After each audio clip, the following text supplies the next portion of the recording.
Hello everyone, my name is Lacey, this is John Cena, and you are watching Reptiles.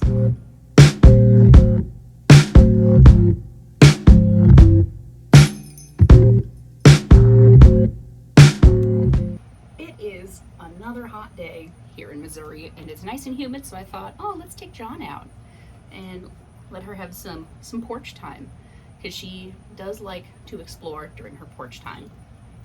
Love it. But I also have my big girl out for another reason, because I am telling you today about one of the largest colubrid snakes in North America. And believe it or not, this colubrid snake can get as big as John Cena, at least as long, maybe not necessarily as thick, as tall, because it's a colubrid, not a boa, but a snake that can get almost as long or longer than John Cena here. Today, I'm going to tell you a little bit about the Texas Indigo snake. So like I said, the Texas Indigo snake is one of the largest colubrid snakes in North America. And as the name would imply, they live in Texas. Shock of shocks. I know. So they can range from like southern Texas all the way down to like Veracruz, Mexico, I think, like that far south. So it's very much a North American, Central American colubrid. But how big do they get? Did I say? They get anywhere between 6 feet to, some specimens have been found that are like 8 feet long. But they are big boys and girls, much like my friend John here. They're big boys and girls. They are not, however, indigo necessarily, like a shade of purple, but the dorsal side of the snake, the back half, is very black scales that have a little bit of like a rainbow sheen to it when they're in the sunlight. So the back half of the snake is black, but their belly half is kind of a red salmon color. So visually, they're a very striking, very beautiful animal with a very beautiful coloration. I just love that red and black, pink and black kind of color. It's a really nice contrast. Now, indigo snakes, they are not venomous. You will be pleased to know they are not a venomous snake. They are non-venomous, and basically, I like to think of them as little reptile garbage disposals, because they'll eat literally anything. If they can overpower it, they will eat it. Rabbits, rats, rattlesnakes, they'll eat it. Functionally, they're basically like a North American cobra without the venom.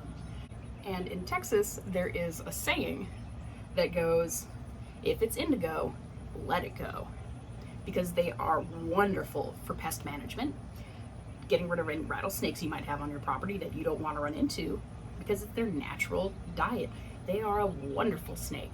Now, for habitat, they do prefer like lightly planted areas, right? So none of this foresty business. No, they will like grassland savannas, like mesquite savannas, and even some like coastal area sandy dunes that are slightly planted, let's say. But they're kind of like an open plains kind of critter. They are diurnal, so they're active in the mornings and in the afternoons, because in Texas or northern Mexico, it can get real hot. So they are very well adapted to these warmer temperatures, hence being active in the morning and in the evening before the heat of the day is too much or the cool of the night is too cool. They go for their Goldilocks zone, temperature-wise. Unfortunately, the Texas indigo snake is a species of concern. They are considered a threatened species in Texas. And that is largely humans' fault. That's our fault. That's our bad. Because we threaten their natural habitats. Much of their natural range is bisected and separated and split up by roads. And more roads are kind of going up all the time, further dividing their natural habitat. And unfortunately, these guys are getting hit by cars because there's roads there where they weren't there before, and kind of interrupting their normal way of getting around things. Urban development as well. Cities kind of spreading out, cutting into their habitat. We're taking the habitat of those fabulous indigo snakes that are just so good for the environment, because they are like the ultimate control on small critters because they will eat everything and anything they can overpower that they can fit in their gullet. And indigo snakes, they are a snake that we have in captivity. You can have one as a pet. But there is like some, because they are a threatened species, there is like some licensing stuff you have to go around to get them. I don't think there's interstate transport, but I'm not sure if that counts, if they're like a federally endangered species. So I don't know if interstate transport would violate the Endangered Species Act.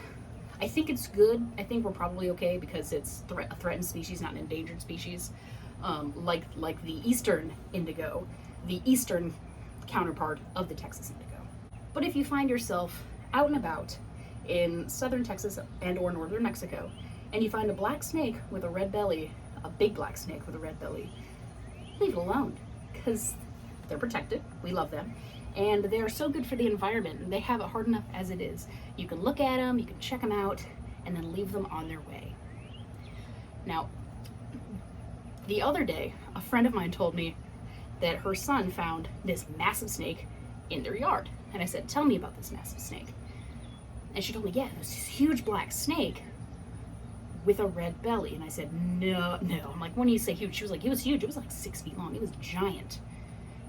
And she describes the snake to me, and I'm like, girl, that sounds like a Texas indigo snake. And we're in Missouri. We are not in southern Texas. We are not in northern Mexico. We are not in the range of the snake. So my guess would be that it was a pet that got out. So if you are a reptile owner, make sure you take real good care to lock your snakes' enclosures and keep them in the house. Don't let them escape into environments that are not their natural environment. Because then they end up in other people's yards being like, oh my gosh, I think I saw a cobra. Not a cobra, just an indigo snake. But it's real hot out here, and it's real humid out here.